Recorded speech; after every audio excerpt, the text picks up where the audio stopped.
কিচ্ছু বুঝি নাই, আবার কও। আপনাকে বেশি বুঝতেও হবে না। এখন কি করে বাড়ি আসবি বল?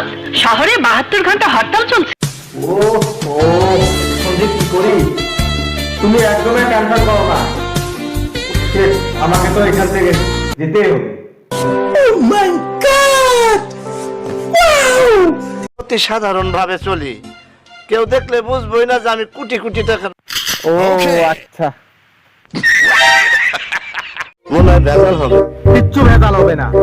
সংসার করাটা বড়ই দিকদারি। কি কর উস্তাদ? কথাটা খারাপ না, একদমই ঠিক কথা বলেছেন আপনি।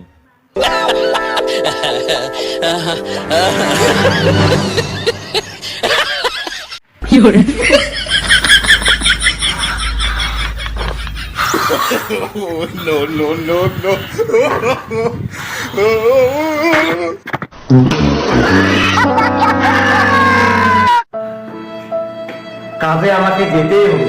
ফল খাওয়ার দরকার, ফল খাও, কাজ কমতে। কি যে করি এখন? কি হইছে না?